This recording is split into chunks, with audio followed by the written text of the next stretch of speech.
전차 남부지방을 핥히고 2시간여 만에 빠져나갔습니다. 3명이 숨졌고 8명이 실종된 것으로 공식 집계됐습니다. 피해는 특히 포항에 집중됐습니다. 아파트 지하 주차장에 차를 빼러 갔던 주민 1명이 숨지고 7명이 실종됐는데 이 가운데 1명이 생존 상태로 구조됐습니다. 한 펜션 건물은 통째로 물에 떠내려가기도 했는데 물바다로 변한 시내엔 장갑차가 투입됐습니다. 부산 해안도로 일부 구간은 해일로 아스팔트가 떨어져 나갔습니다. 울산에선 병원 건물 유리창이 파손됐습니다. 이재명 대표가 결국 검찰 소환에 응하지 않았습니다. 서면 진술서를 제출했다는 이유를 들었는데 검찰은 경기도청을 압수수색했습니다. 정부가 임대주택으로 공급 중인 행복주택 가운데 초소형 평형대 공가율이 높은 것으로 나타났습니다. 이 같은 주택은 올 하반기에도 5세대 가운데 1세대꼴로 공급됩니다. 감사원이 한국전력과 한수원의 특별감사를 벌이고 있는 걸로 확인됐습니다. 민주당 이수진 의원이 한동훈 장관에게 왜 검찰은 제2N번방 사건을 사전에 인지하지 못했냐고 질타했습니다. 민주당이 주도한 검경 수사권 조정으로 성범죄는 경찰만 수사를 개시할 수 있습니다.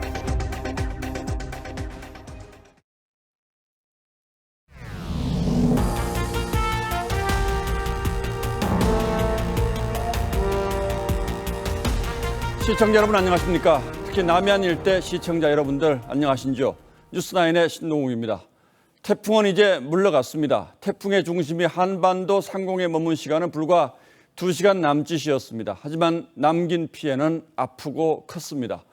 재산 피해를 언급하기 전에 먼저 인명 피해를 보면 지금까지 사망자가 3명 그리고 8명이 실종됐습니다. 그리고 조금 전 실종됐던 1명이 생존된 채로 발견됐습니다.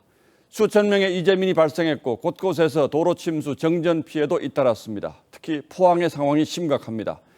아파트 지하 주차장이 물에 잠기자 차를 빼러 갔던 주민 1명이 숨지고 7명이 실종됐는데 조금 전 1명은 생존 상태로 구조됐다는 소식을 다시 한번 말씀드리겠습니다. 최우정 기자가 보도합니다. 아파트 주차장이 물바다로 변했습니다. 거센 비바람 속에 차량 대부분이 물에 잠겼습니다. 폭우가 쏟아지며 인근 하천이 아파트 쪽으로 갑자기 범람한 겁니다. 처음에는 물이 이렇게 막 흘러 들어갔지. 계단이하고 얘 냉천에 물이 넘으니까 물이 이제 감당이 안 되니까 또 수습 시간에. 지하 주차장 입구는 물이 천장까지 차올라 입구가 완전히 막혔습니다. 아파트 주민 7명이 이곳에 차량을 빼러 간 뒤 실종됐는데 오후 8시 20분쯤 실종자 1명이 생존 상태로 구조됐습니다. 주민들은 오늘 새벽 5시 20분쯤부터 지하 주차장에 있는 차량을 옮기란 관리사무소 방송을 듣고 주차장으로 내려간 것으로 파악됐습니다. 위험이 있는데 나와서 찾으러 가고 하겠어요? 위험이 없고 지하 주차장에 물이 안 차고 라이트펌프가 잘 작동을 하고 했기 때문에. 하지만 연락이 닿지 않는다는 가족들의 실종 신고가 잇따랐고 소방당국은 구조작업을 위해 분당 30톤의 물을 빼낼 수 있는 대용량 방사포를 동원해 오후부터 물빼기 작업을 시작했습니다. 배수 작업은 5시간에서 8시간 정도 소요될 예정이며 배수 작업이 어느 정도 진행이 되면 저희들 구조대원들을 직접 투입하여 조속히 인명 수색을 실시하도록 하겠습니다. 포항의 다른 아파트 지하 주차장에선 역시 차를 옮기러 갔던 66살 여성이 실종 6시간 만에 숨진 채 발견됐습니다. TV조선 최우정입니다. 사고가 난 아파트에서는 지금도 필사의 수색 작업이 진행되고 있습니다. 하지만 지하 주차장에 가득 들어찬 물의 양이 워낙 많아서 아직 실종자 위치를 확인하지 못하고 있습니다. 하지만 조금 전 실종자 1명이 생존 상태로 발견되면서 구조의 손길은 더 바빠졌습니다. 현장 취재기자 연결합니다. 자, 김창섭 기자, 생존자의 건강 상태는 어떻습니까? 네, 조금 전 8시 15분쯤 지하 주차장에서 남성 1명이 구조됐습니다. 실종자 7명 가운데 1명으로 추정되는데 소방당국은 생명에 지장이 없고 오한 증세만 일부 있다고 밝혔습니다.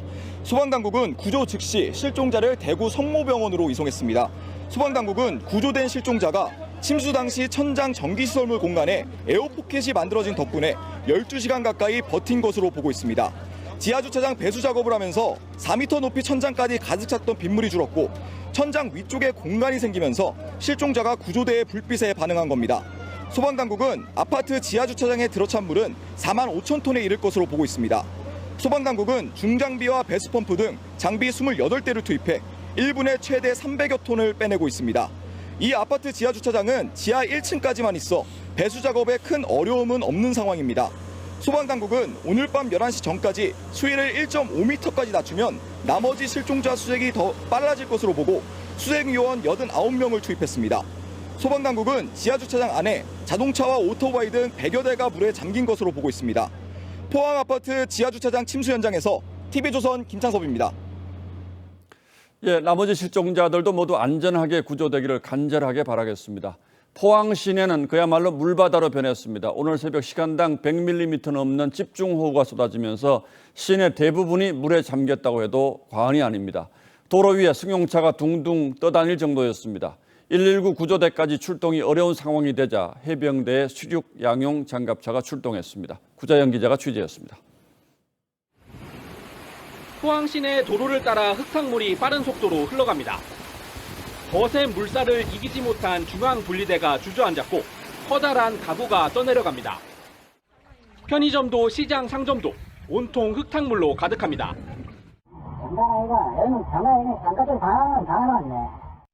물바다로 변한 포항 시내에는 지붕까지 잠긴 자동차들이 여기저기 눈에 띕니다. 흙탕물에 잠긴 아파트 단지로 각종 쓰레기가 떠밀려 내려옵니다.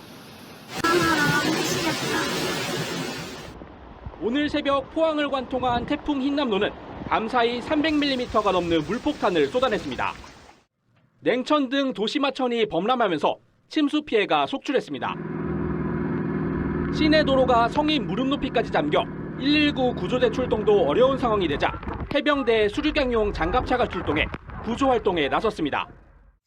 해병대원들은 고무보트 11척에 나눠 타고 시민 30여 명을 구조했습니다. 국민과 함께하는 국군으로서 책임감을 갖고 태풍 피해 복구에 최선을 다하겠습니다. 태풍 흰남노가 휩쓸고 지나간 포항에서는 주택과 상가 12,000여 동이 부서지거나 물에 잠기고 도로가 유실되는 등 2천억 원대의 피해가 발생했습니다. 아직 피해 조사 초기 단계여서 본격적인 조사가 시작되면 피해 규모는 불어날 전망입니다. TV조선 구자영입니다. 예, 보신 것처럼 흰남노가 포항 일대를 물바다로 만들면서 곳곳에서 산사태가 일어났고 도로가 끊겼습니다. 하천 옆 집안이 내려앉으면서 펜션 한 채가 그대로 폭삭 주저앉기도 했습니다. 흰남노가 휩쓸고 간 포항 일대의 상처들을 배상윤 기자가 카메라에 담았습니다. 산자락에 위태롭게 서 있던 나무 한 그루가 흙더미와 함께 쓰러집니다. 곧이어 주변이 한꺼번에 무너지면서 흙더미가 쏟아져 내립니다. 흙더미의 무게에 밀려 승용차가 밀려 내려간 겁니다. 저 또 무너진다. 우와, 저 엄청나다. 저 밀리는 거 봐라. 차 밀린다. 태풍 흰남노가 한반도를 빠져나가던 오늘 아침 7시쯤 포항 용흥동이 야산이 무너지면서 한 건물 주차장을 덮쳐 승용차 7대가 흙더미에 갇혔습니다. 산사태에 쓸린 토사 흙탕물이 이곳 도로까지 밀려왔습니다. 한 10분 사이에 완전히 무너졌어요. 쾅 소리와 함께 나무도 넘어지고 물도 많이 내려왔어요. 포항 남구 신광천 주변에 있던 펜션 한 채는 물살을 이기지 못하고 주저앉았습니다. 빠른 물살에 집안이 무너지면서 하천 일대 공장 건물들도 쓰러졌습니다. 폭탄 터지는 것처럼 큰 소리가 쿵 하고 나면서 토사들이 다 밀려 내려온 상태입니다. 강풍을 이기지 못한 전신주는 쓰러졌고 폭우에 도로는 끊겼습니다. 신호등마저 망가져 차량들은 우왕좌왕하는 모습입니다. 이번 태풍으로 포항에서만 도로와 교량 47건, 산사태 8건 등 모두 312건의 공공시설이 피해를 입었습니다. TV조선 배상윤입니다. 태풍이 지나던 오늘 아침 포항 포스코 공장에서는 큰 불길이 치솟았습니다.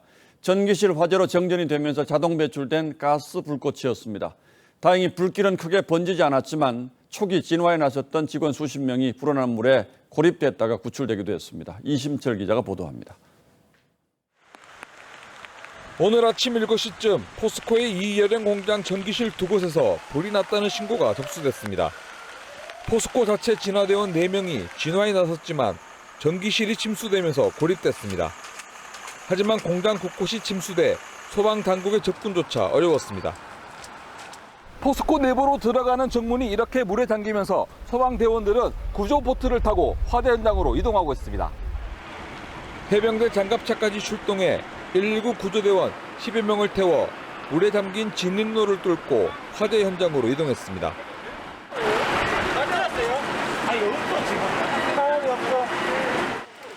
해병대와 소방당국은 4시간 만에 불을 끄고 공장 안에 고립된 진화대원 등 직원 21명을 구조했습니다. KAB가 소방작전에 투입된 적이 있습니까? 제가 알기로는 한 번도 없는 것 같습니다. 전기실 화재와 함께 한때 포스코 포항제철소 여기저기서 불기둥이 솟아올라 긴장감이 감돌았습니다. 포스코 측은 전기실 침수에 따른 누전으로 인한 불이 났고 정전 때문에 가스를 자동 방출하는 과정에서 굴뚝마다 불길이 솟았다고 해명했습니다. TV조선 이심철입니다. 포항과 멀지 않은 경주에서도 큰 피해가 났습니다. 집 안으로 토사가 밀려들면서 80대 노인이 숨졌고 주민 수천 명이 대피했습니다. 경주 일대 피해 상황은 김동현 기자가 점검했습니다. 마을로 향하는 도로가 무너져 내렸습니다. 도로 아래엔 승용차가 파묻혀 바퀴만 보입니다. 마을도 폭격을 맞은 듯 엉망입니다.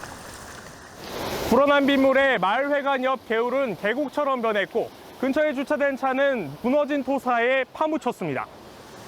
마을길은 종잇장처럼 찢어졌고 주택은 출입문에 흙이 들어차 담을 넘어 다녀야 합니다.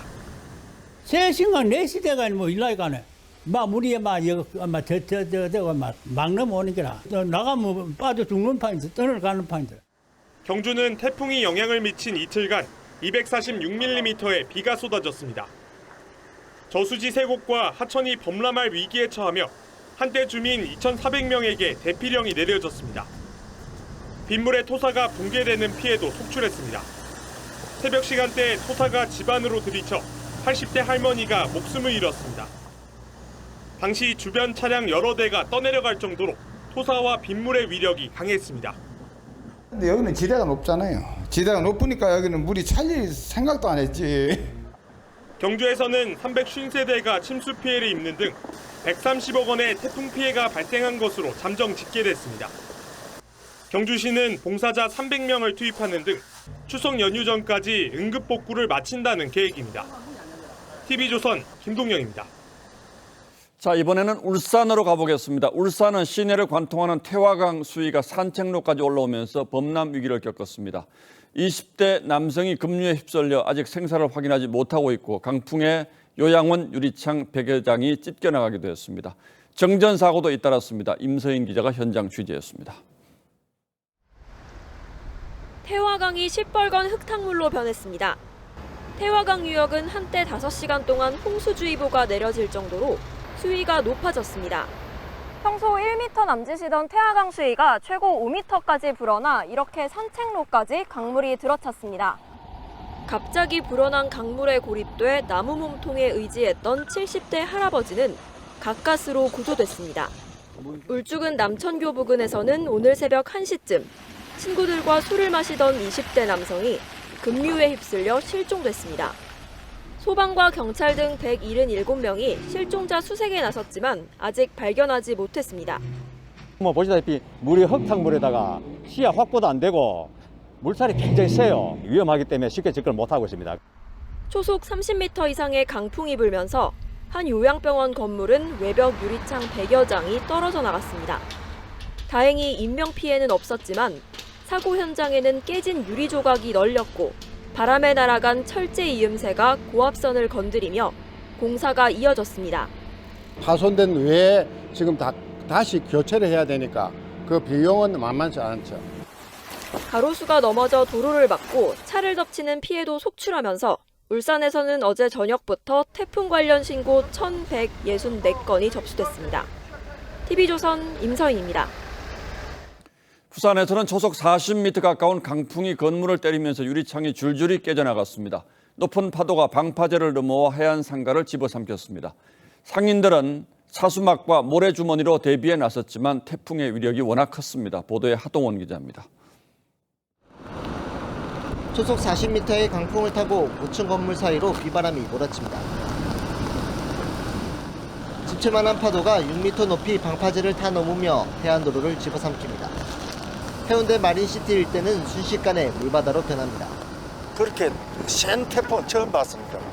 파도도 당연히 셌고 이사 가야 되겠다 이런 마음이 들 정도로 무섭습니다. 밤사이 최고 17m 높이에 이르는 파도가 휩쓴 해운대 해안도로 일대는 상가 유리창이 줄줄이 깨지는 등 아수라장으로 변했습니다. 하수막도 모래주머니도 거센 파도 앞에는 무용지물이었습니다. 모래주머니 저희가 사비로 한 300개 이상 더 사가지고 이게 태풍이라는 게 뭐 방법이 없으니까 많이 허탈하고. 부산 광안리에서도 방파제를 넘은 파도가 아파트 주차장까지 들이닥쳤습니다. 이거 진짜 세. 해안가 3층론마다 안전펜스 등이 쓰러지거나 보도블럭이 부서지는 피해를 입었습니다. 이 밖에도 부산에서는 태풍 흰남노가 통과하면서 만천여 가구가 정전되는 등 크고 작은 피해가 속출했습니다. 태풍의 정전까지 발생하면서 이 횟집에서만 물고기 20kg 정도가 폐사했습니다. 이 밖에 강풍에 유리창이 깨지는 등 4명이 다쳤고 밤사이 접수된 태풍 피해 신고는 300건이 넘었습니다. TV조선 하동훈입니다. 11호 태풍 흰남노는 올라올 때부터 많은 화재를 뿌렸습니다. 그런 만큼 한반도에 2시간 조금 넘게 머물렀지만 앞서 보신 것처럼 큰 피해를 남겼습니다. 과거 비슷한 위력을 가졌던 루나와 매미 등 소위 역대급 태풍과 어떻게 달랐는지 장동욱 기자가 구체적인 수치로 비교해봤습니다. 최저기압 955헥토파스칼의 강력 태풍으로 세력을 키운 흰남노는 0시쯤 제주도 인근 해상을 거친 뒤 새벽 5시 거제에 상륙해 6시 부산, 7시 포항을 거쳐 동해 바다로 빠져나갔습니다. 내륙에 머문 시간은 2시간 20분 정도였지만 피해는 컸습니다. 지금까지 집계된 인명피해는 3명 사망에 8명 실종, 주택 72채가 침수되고 도로와 교량 45곳이 피해를 입었습니다. 과거 역대급 태풍과 비교하면 흰남노의 한반도 체류 시간은 짧은 편이었습니다. 2002년 태풍 루사는 중심기압이 962헥토파스칼로 흰남노보다 위력이 약했지만 23시간 이상 한반도에 머물면서 사망과 실종 246명에 이재민 약 8만 8천 명, 재산 피해는 5조 1,400억 원이 넘었습니다. 이듬해 찾아온 태풍 매미도 6시간 이상 한반도에 비바람을 몰아쳐 사망 117명에 실종 13명, 재산 피해는 4조 2천억 원을 기록했습니다. 비슷한 위력의 태풍이라도 내륙에 오래 머물러 큰 피해가 난 셈입니다. 태풍이 강한데 그 영향을 주는 시간이 길었다면은 피해는 훨씬 더 커지죠. 루사 같은 경우 피해가 확 커졌던 게 그게 강릉 쪽에서 그냥 정체했기 때문에 그렇거든요. 윤석열 대통령은 내일 흰남노 피해 지역을 둘러보고 관계 당국에 대책 마련을 지시할 예정입니다. TV조선 장도우입니다. 다음 뉴스입니다. 대선 과정에서 허위 사실을 유포한 혐의로 수사를 받고 있는 이재명 민주당 대표가 결국 검찰 소환에 응하지 않았습니다. 대신 우편으로 서면 답변서를 보냈다고 밝혔습니다. 검찰은 이 대표 혐의와 관련해 경기도청 관계자 사무실을 추가로 압수수색했습니다. 지금으로선 추가 소환 조사 없이 기소할 가능성이 크지만 다시 한번 소환 통보를 할 가능성도 없진 않습니다. 그 이유는 주원진 기자가 취재했습니다.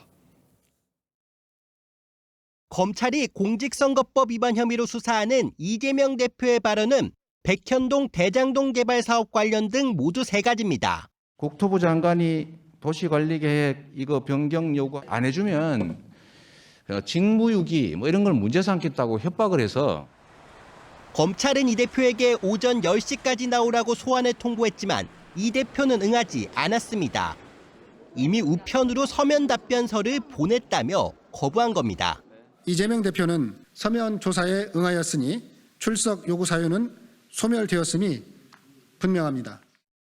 하지만 검찰은 소환 여부는 수사기관이 판단할 일이지 피해자가 정할 문제가 아니다라며 일침을 날렸습니다. 이 대표가 서면 진술을 했지만 필요하면 소환 조사도 할 수 있었음을 내비친 겁니다. 검찰은 백현동 인허가와 숨진 김문기 전 개발처장과 관련해 언급한 이 대표의 발언은 허위라고 판단 중인 것으로 전해졌습니다. 허위사실 공표 사건 공소시효는 9일 자정. 검찰은 이 대표의 성남시장 시절 보필했던 경기도청 관계자 사무실을 압수수색했습니다. 검찰은 조만간 강제 수사를 마무리하고 이 대표를 기소할 것으로 전망됩니다. TV조선 주원진입니다. 추석 연휴를 앞두고 국민의힘은 당 혼란 수습에 총력전을 펼치고 있습니다. 내일 새 비대위원장을 발표할 예정입니다. 민주당 출신의 박주선 전 국회 부의장이 우선 거론되고 있는데 학계 출신 인사 발탁 가능성도 남아 있습니다. 권성동 원내대표 사퇴 후 후임 원내대표로는 삼선의 윤재옥, 박대출 의원이 떠오르고 있습니다. 보도에 신유만 기자입니다. 권성동 원내대표가 3선 이상 중진과 초재선 의원들의 모임을 잇따라 열고 새 비대위원장 후보군을 3명으로 압축했습니다. 중진 의원들은 원내대표한테 일임을 했습니다. 늦게나 가져 아침에 하겠습니다. 주호영 의원은 고사했고 세술은 세 부대에 담는 것이 좋다는 취지에서 훨씬 더 좋은 분을 모시도록 당에 건의를 드렸고 호남 출신으로 4선 의원을 지낸 박주선 전 국회 부의장이 유력하게 거론되고 있습니다. 민주당 출신인 박 전 부의장은 지난 대선에서 선대위 동서화합 미래위원장과 대통령 취임식 준비위원장을 맡기도 했습니다. 자유한국당 시절 당무감사위원장을 지낸 이용구 중앙대 명예교수도 거론됩니다. 새 비대위 출범과 함께 사퇴할 것으로 알려진 권 원내대표 후임에는 경남 진주 출신의 3선인 박대출 의원과 대구 달성 출신의 윤재옥 의원 등이 부상하고 있습니다. 경기 안성의 4선인 김학용 의원도 거론되는 가운데 당 일각에선 주호영 의원을 추대하자는 의견도 나오고 있습니다. TV조선 신유만입니다. 검수완박법 강행 처리를 주도했던 민주당 이수진 의원이 어제 예결위 회의에서 한동훈 법무장관에게 왜 검찰이 N번방 영상물로 알려진 음란 영상물을 탐지하지 못했냐고 추궁했습니다. 검수완박으로 검찰은 성범죄 수사를 할 수 없게 된 걸 잘 모르고 한 질문이었습니다. 단순 실수로 볼 수도 있습니다만 이런 일이 처음이 아니어서 딱하다고 해야 할지 답답하다고 해야 할지 화가 난다고 해야 할지 지켜보는 국민들이 더 난감할 지경입니다. 최민식 기자가 이 상황 자세히 전하겠습니다. 민주당 이수진 의원이 제2N번방 사건과 관련한 검찰의 대응에 대해 한동훈 법무부 장관을 질책합니다. 왜 검찰의 AI 기반 불법 촬영물 탐지 시스템이 작동하지 않았습니까? 피해자가 경찰에 신고했던 것으로 저는 알고 있습니다. 경찰이 수사하고 있다고 하자 검찰은 왜 수사하지 않느냐고 다시 추궁했습니다. 검찰에 신고하라고 해줘야 되는 거 아니에요? 무슨 말씀인지 이해가 안 갑니다. 무슨 말인지 뭐가 모릅니까? 이 의원의 질의를 두고 국회와 법조계에서는 검경 수사권 조정으로 성범죄 수사는 경찰만 시작할 수 있다는 기본적인 사실도 파악하지 못했다는 지적이 나옵니다. 또 검수완박의 문제점을 이 의원 스스로 자인한 게 아니냐는 비판도 있습니다. 국민의힘의 한 의원은 그동안 검수완박법을 반대했던 이유 중 하나가 검찰의 디지털 성범죄 사건에 대한 직접 수사가 제한되면 2차 피해가 심각해진다는 것이었다면서 이 의원은 검수완박 법안을 법사위에서 강행 통과시키는 등 검찰 수사권 박탈에 앞장서온 사람 중 한 명인데 무슨 뚱딴지 같은 소리를 한 건지 모르겠다고 꼬집었습니다. 앞서 이 의원은 5월 인사청문회에서도 질의 태도로 논란이 된 바 있습니다. 뭐라고요? 잘 새기겠습니다. 비꼬는 겁니까? 제가 이 의원 측은 입장문을 내고 해당 시스템 담당 수사관이 한 명뿐이란 점을 지적한 것이라고 설명했습니다. TV조선 최민식입니다. 이 시스템을 흰남노가 남긴 상처 좀 더 전해드리겠습니다. 태풍의 영향권에 가장 먼저 접어든 게 제주였죠. 이 좁고 높은 파도인 너울성 파도로 해안가 바위가 도로까지 밀려들 정도였는데요. 해안도로 곳곳이 침수됐고 아예 생계의 수단을 잃기도 했습니다. 노도일 기자입니다. 거센 파도가 건물 내부까지 들이칩니다. 출입문이 뜯겨나가고 살림살이까지 줄줄이 휩쓸려갑니다. 갑자기 앞뒤가 터져가지고 파도가 들어오는 상황이 되다 보니까 어제 저녁 제주 서귀포 해녀의 집에 방파제 구조물과 파도가 밀려왔습니다. 건물 유리창과 기둥까지 부서졌습니다. 냉장고가 다 저 유람선 앞에 다 물에 저쪽으로 떠내려가고 뭐부터 손을 대야 될지 모르겠어요. 어젯밤 만조 시간엔 넘친 파도가 도로를 집어삼켰고 그 여파로 해안도로 곳곳엔 바닷가에 있던 커다란 바위가 남았습니다. 이렇게 들어올리기 힘들 정도로 무거운 바위까지 파도에 떠밀려 왔습니다. 제주는 밤사이 순간 최대 초속 40m가 넘는 강풍과 최고 21m 높이에 이르는 너울성 파도가 겹쳤기 때문입니다. 태풍에 익숙한 제주 주민들조차 황당해합니다. 돌에 사람이 지나가다가 맞았으면 사람이 죽을 수도 있는 상황이죠. 너무 놀랐죠. 지금까지는 이런 일이 한 번도 없었는데. 오늘 새벽엔 제주 한림읍의 한 주택 지붕 천막이 강풍에 뜯길 뻔했습니다. 한라산 윗세오름에는 어제부터 854mm가 내렸습니다.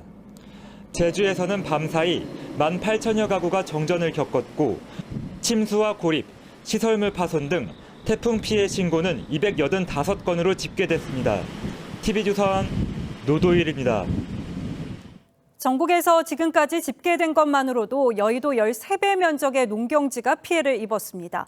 특히 전남도 피해가 컸습니다. 수확을 앞두고 있던 명절용 과일이 줄줄이 떨어졌고 대파는 강풍을 이기지 못하고 아예 뿌리까지 통째로 뽑혔습니다. 박건우 기자입니다. 과수원 바닥에 하얀 종이 뭉치가 줄줄이 놓였습니다. 명절을 앞두고 수확을 앞두고 있던 배인데 강풍을 이기지 못하고 떨어진 겁니다. 이 과수원의 25%에서 밤사이 낙과 피해가 났습니다. 생장률이 떨어졌는데 그나마 추수를 앞두고 또 태풍이 이번에 낙화가 돼서 우리 농가들은 아주 시름이 큽니다. 대파가 자라던 밭도 강풍 위력을 피하지 못했습니다. 강풍이 몰아치면서 얼음 무릎 높이까지 자란 대파가 이렇게 한쪽으로 쓸렸습니다. 뿌리까지 통째로 뽑히거나 진흙 범벅으로 변했습니다. 농민들은 1년 농사를 망쳤다며 울상입니다. 1년 농사인데 파는 일모작이거든요. 한 달 정도 있으면 이제 출하가 시작하거든요. 이것도.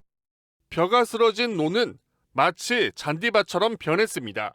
이대로는 초소를 하더라도 제 값을 받기 어렵습니다.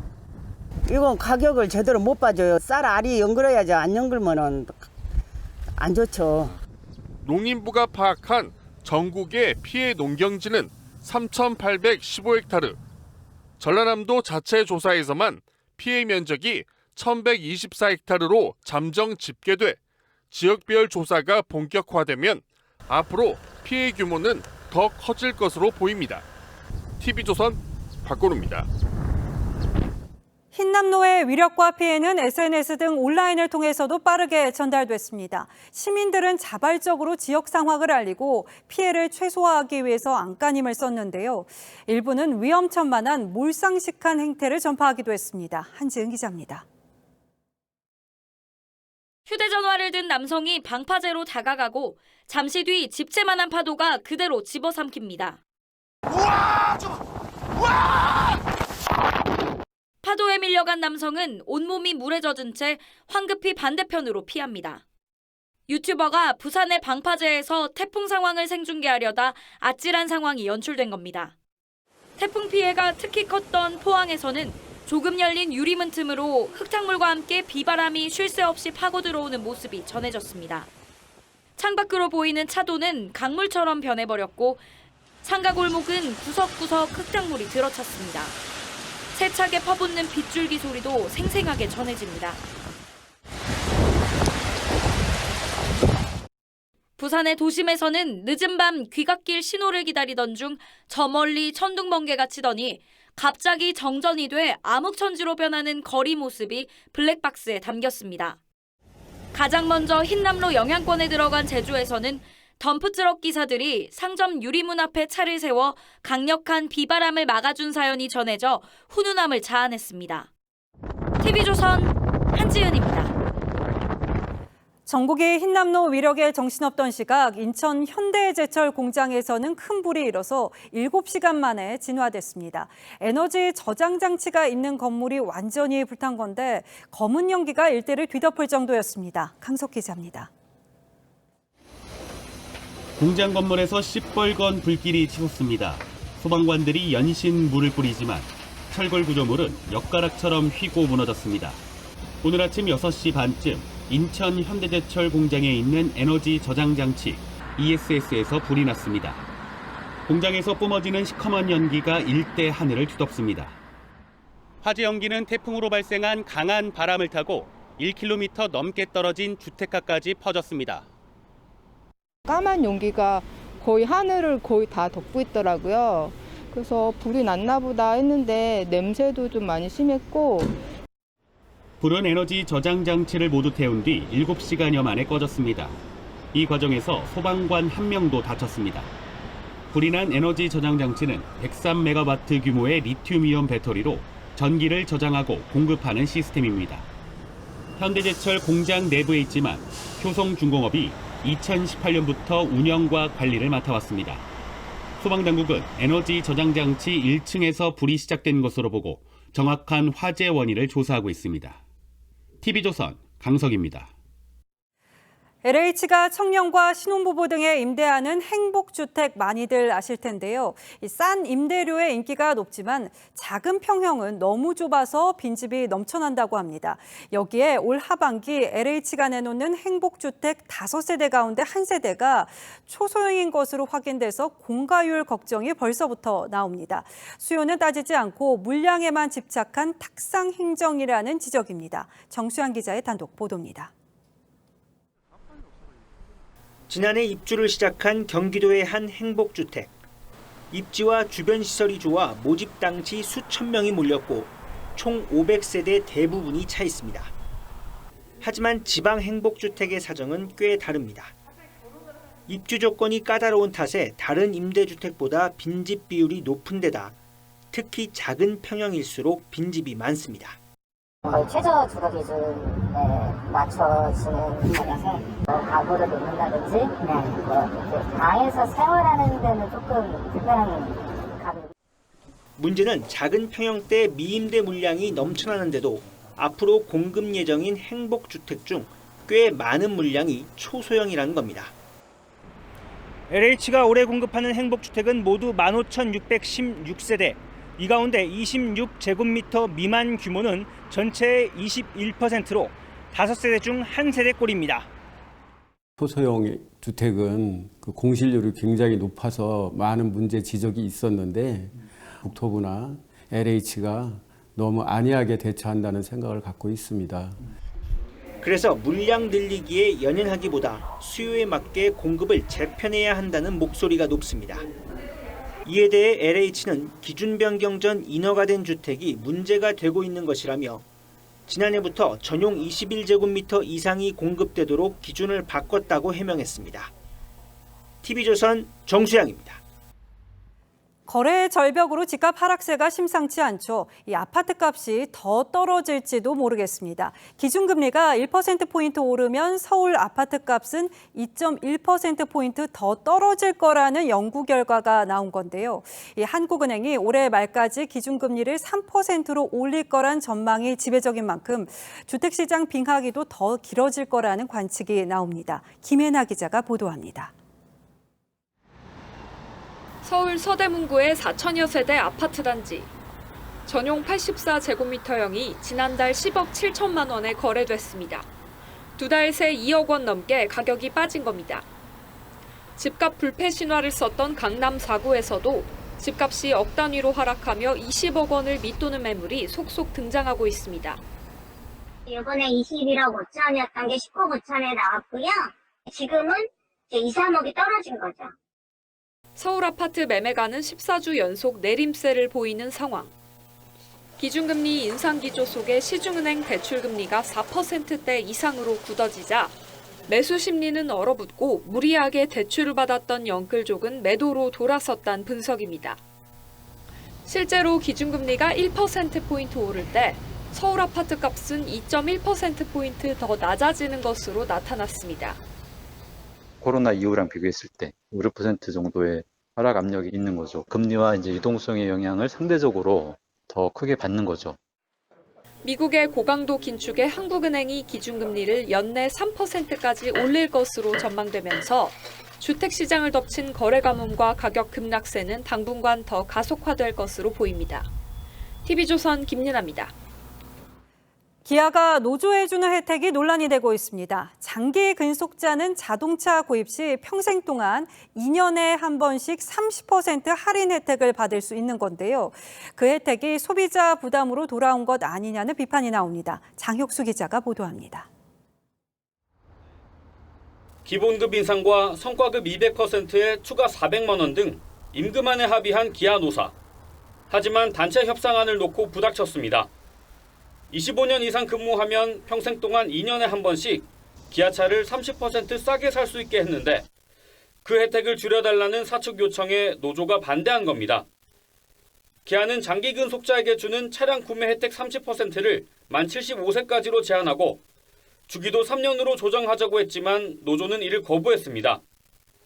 퇴직자들에게까지 평생 할인 혜택을 주고 있는 기아 복지에 대해 시민들은 황당하다는 반응입니다.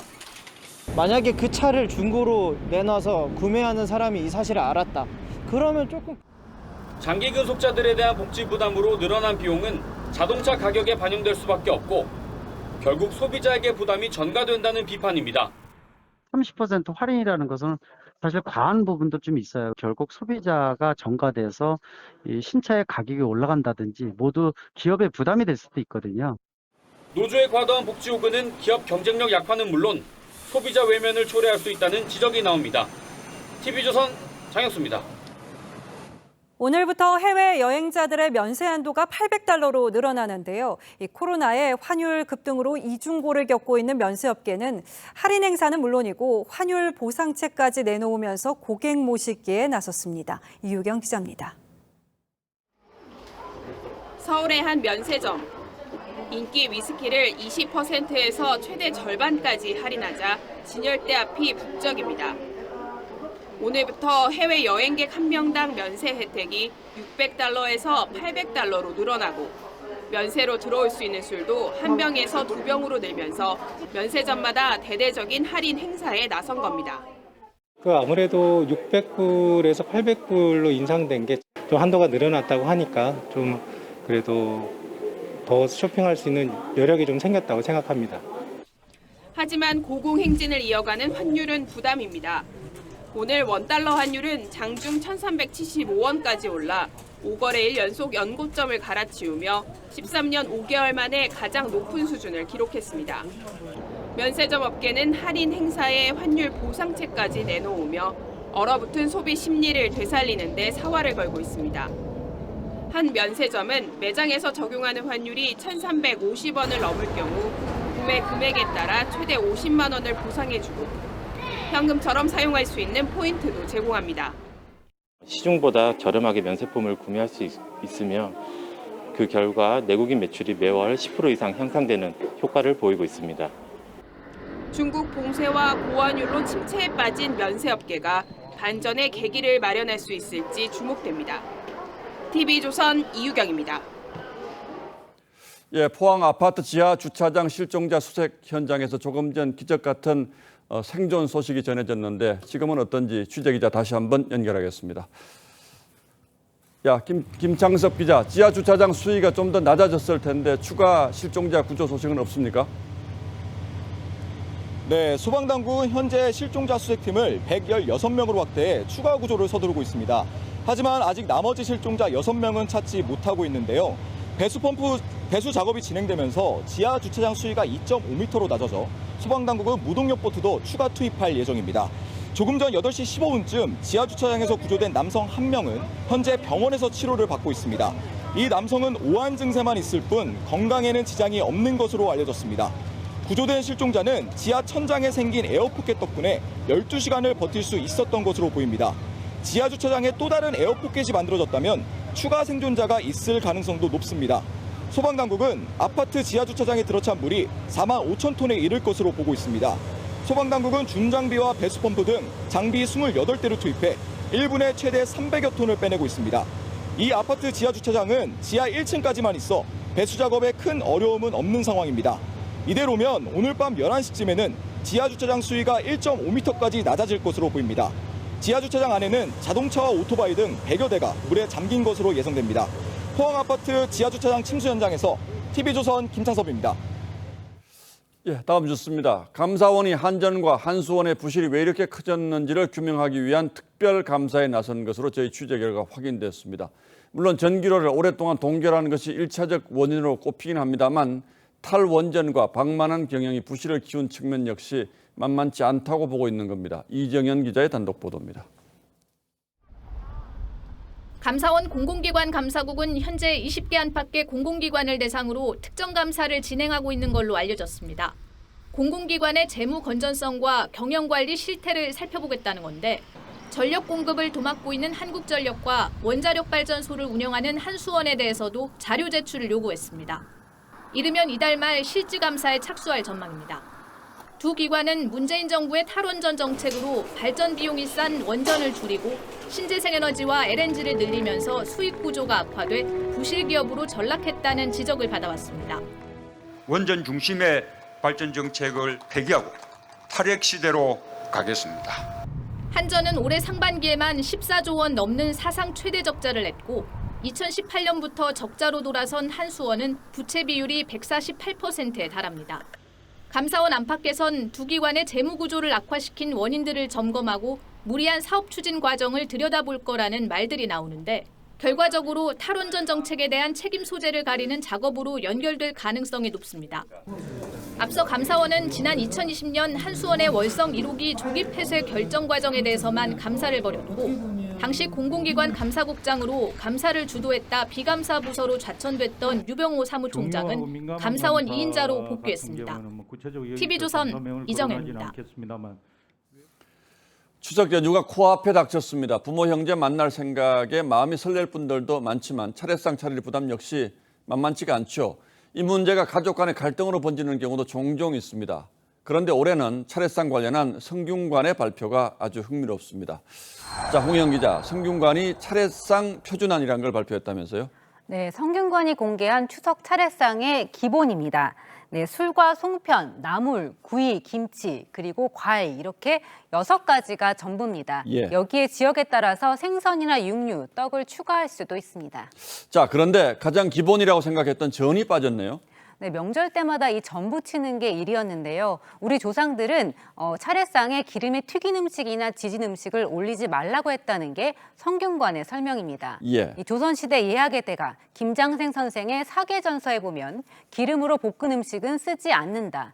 또 밀과와 유병, 즉 약과나 전 같은 기름진 음식을 올리는 것은 예가 아니다라고 돼 있습니다. 기름진 음식은 올리지 마라. 그 이유가 뭔가요? 옛날에는 기름이 귀했기 때문이기도 하고요. 또 예. 전을 부치면서 이리저리 기름이 튀는 게 지저분하다는 이유도 있다고 합니다. 그렇다면 유교식 제사법을 잘 지키고 있는 종갓집들은 어떻게 하고 있습니까? 퇴계 이황 종가의 차례상을 보면 굉장히 소박합니다.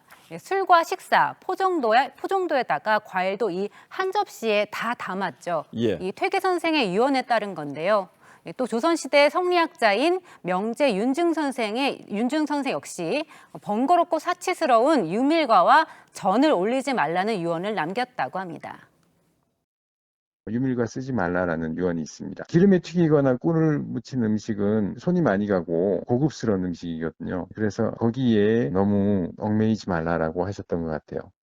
한국국학진흥원의 조사에 따르면 일반 가정 차례 음식이 예서와 종가보다 평균 5배에서 6배는 많았습니다. 그렇다면 지금 우리가 보고 있는 이 풍성한 차례상은 언제부터 시작된 겁니까? 네, 그 차례상이 화려해진 건 그 전통이 아니라 과시욕에서 비롯됐다는 게 이 학자들의 공통된 의견입니다. 이 차례상은 제사상보다도 아주 간소하게 차려야 하는 건데요. 조선 말에 신문 질서가 무너지면서 이 신흥 계층이 세를 과시하려고 상다리가 휘어지게 차리기 시작했다는 겁니다. 주인들이 지내던 제사의 모습을 성씨를 부여받는 사람들이 같이 똑같이 지내려고 하다 보니까 차례까지 그게 연결이 된 거죠. 그러니까 풍성하게 차리는 게 양반이다. 뭐 이런 인식을 가지게 된 것 같아요. 옛날에는 상황에 따라서 차례를 지내지 않았다는 기록도 있는데요. 그 천연두 같은 전염병이 창궐할 때는 이 설이나 추석 명절 차례를 건너뛰었다는 기록도 나옵니다. 그렇군요. 진작에 말씀해 주셨으면 명절에 전 부치는 수고는 좀 덜 수가 있었을 텐데 이 중요한 걸 왜 이제서야 발표했을까요? 네, 성균관 측은 이번 발표를 반성문이라고 했습니다. 예. 많이 늦었지만 이제라도 잘못 알려진 걸 바로잡아서 유교의 본래 정신을 잘 이어갔으면 좋겠다는 취지라고 합니다. 예, 저는 어제 성균관 발표 중에 반성문이라는 말이 가장 많이 와닿았습니다. 차례상에 음식 올리는 것보다 조상에 대한 감사의 마음 갖는 것, 이게 더 중요한 거겠죠. 예, 홍혜영 기자 잘 들었습니다.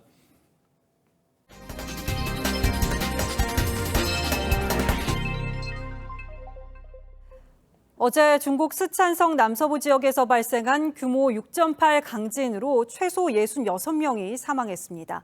이재민도 5만 명이 넘었는데 피해 규모는 더 늘어날 것으로 보입니다. 황정민 기자가 보도합니다. 폐허가 된 건물에 소방대원들이 구조 장비를 투입합니다. 건물 잔해 속에서 한 여성이 가까스로 구조됩니다. 어제 낮 12시 50분쯤 중국 스촨성 루딩현에서 6.8 규모 강진이 발생해 최소 66명이 목숨을 잃고 248명이 다쳤습니다. 특히 코로나 재확산으로 인한 자택 봉쇄령이 내려진 청두 지역 주민들은 불안에 떨어야 했습니다.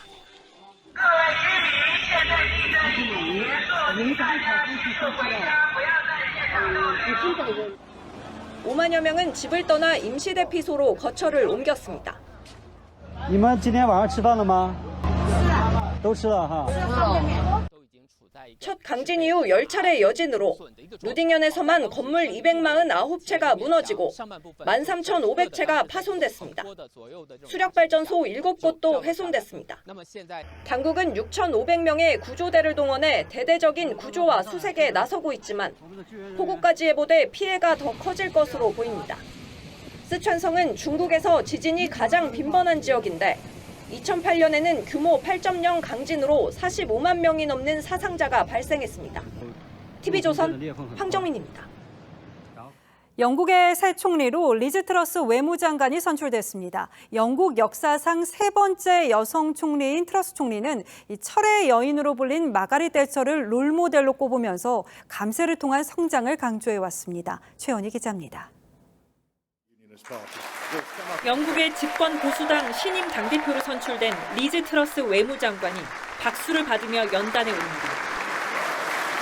다수당 대표가 총리를 맡는 의원 내각제에 따라 보리스 존슨 총리 뒤를 잇는 신임 총리가 됐습니다. 마거릿 대처, 테리사 메이에 이어 세 번째 여성 총리이자 데이비드 캐머런 이후 12년 만에 40대 총리입니다. 철의 여인 대처 후계자를 자처하며 보수 당원의 마음을 파고들었습니다. I will deliver a bold plan to cut taxes and grow our economy. I will deliver on the energy crisis.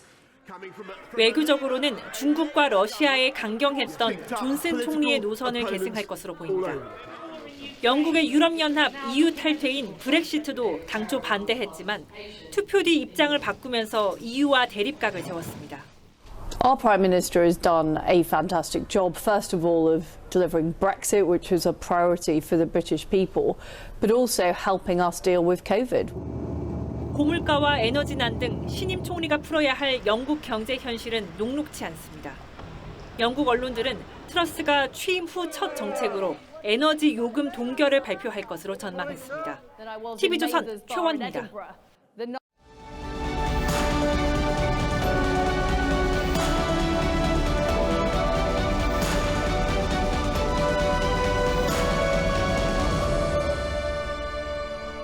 Was the most beautiful and terrible thing I've ever seen. And then charging out of these flames comes this bear on fire. 미국 산불 소방대 최고 정예대원들의 실화를 그린 영화입니다. 이들은 번져오는 산불 앞에 맞불을 질러 불길을 잡곤 합니다. 그러다 강풍을 타고 급속히 닥쳐온 산불에 갇혀 19명이 희생됩니다. 맞불은 불을 더 키우기도 하고 맞불로 온 사람의 생명까지 위협합니다. 맞불을 가리키는 백파이어에는 부메랑 효과, 즉 역효과를 낳는다는 뜻도 있습니다. 자신의 주장이 모순되거나 틀렸다는 증거가 나타나도 인정하지 않고 더 세게 우기는 행태도 백파이어 효과라고 부르죠. 야구 경기에서 타자와 투수가 시비가 붙으면 집안 싸움으로 커지기 일쑤입니다. 벤치에 앉아있던 선수들까지 일제히 그렇게 뛰쳐나와서 맞불을 놓는 벤치 비우기입니다. 일종의 기싸움인데 너 죽고 나 죽자는 난투극으로 번지곤 하죠. 민주당이 윤석열 대통령을 고발하고 김건희 여사 특검을 당론으로 추진하는 맞불 공세에 나섰습니다. 이재명 대표를 둘러싼 이른바 사법 리스크의 불길을 맞불로 잡아보겠다는 또 하나의 방탄작전인 듯합니다. 대통령은 재임 중 형사소추를 받지 않기에 민주당 스스로 상징적인 의미의 고발이라고 인정했습니다. 김 여사 특검은 지난달 이 대표가 비공개 회의에서 김건희 특검법과 함께 나도 특검을 받을 수 있다고 놓은 맞불을 당 지도부가 덥석 받아들였습니다. 이 대표 의혹이든 김 여사 의혹이든 일단 원칙대로 수사를 하는 것이 가장 중요합니다. 수사 과정이나 결과가 도무지 납득하기 힘들 정도로 미진하다면 그때는 당연히 특검도 필요할 겁니다. 이 대표는 문재인 정부 때 수사가 시작돼 제대로 처리되지 않은 의혹이 10가지를 넘습니다. 그 모든 의혹이 나와 무관하다, 떳떳하다고 주장해온 만큼 누구를 걸고 넘어질 게 아니라 그냥 떳떳하게 수사 받으면 됩니다. 대통령 고발도 김 여사 특검도 당장 가족들이 모이는 추석 밥상에 화제거리로 올려보겠다는 게 아니냐는 해석이 그래서 나옵니다. 민주당은 이 대표의 검찰 출석 거부도 의원총회를 열어서 결정하고 요청했습니다. 성남시장과 경기지사 시절 이 대표 의혹들은 당과 관련 없는 개인적인 사안들입니다. 그런데 민주당 전체가 우르르 경기장으로 뛰어들어서 결국은 벤치 비우기 같은 집안 싸움으로 떠안은 격이 됐습니다. 민주당 지지층에서도 이런 결과를 이재명 리스크라고 걱정했을 거고요. 연말에 불을 끄겠다고 뗄나무를 던져 되레 불길을 키운다고 했습니다. 뗄나무, 섭을 지고 불을 끈다는 말도 있죠. 지금 민주당 돌아가는 모양새가 어쩐지 그런 것 같아서 아슬아슬합니다. 9월 6일 앵커의 시선은 아슬아슬 맞불놀이 였습니다.